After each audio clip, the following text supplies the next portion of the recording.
उपमुख्यमंत्री एकनाथ शिंदे हे दरेगावी गेलेले आहेत। 3 दिवस त्यांचा दरेगावी मुक्काम असणार आहे। एकनाथ शिंदे हे नाराज झाले की दरेगावी जातात, त्यामुळे राजकीय वर्तुळात चर्चा आहे, असे आरोप सुद्धा झालेले आहेत। मात्र आता एकनाथ शिंदे हे पुन्हा 3 दिवस दरेगावी गेल्यामुळे ते नाराज आहेत का, अशी चर्चा राजकीय वर्तुळामध्ये सुरू झाली आहे। मात्र कार्यक्रमानिमित्त शिंदे हे दरेगावी गेले।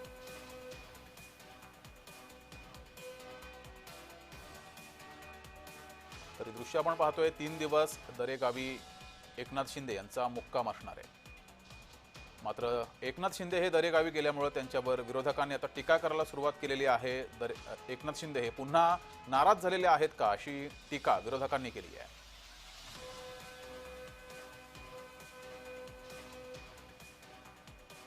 तर याआधी एकनाथ शिंदे हे दरेगावी गेले होते। मुख्यमंत्री पदाची शपथ घेते वेळेस एकनाथ शिंदे दरेगावी गेले होते, त्यावेळेस ते नाराज होते। त्यामुळे आता ते पुन्हा दरेगावी गेल्यामुळे विरोधकांनी मात्र टीका करायला सुरुवात केलेली आहे। एकनाथ शिंदे हे नाराज आहेत का, अशी टीका करायला सुरुवात केली आहे।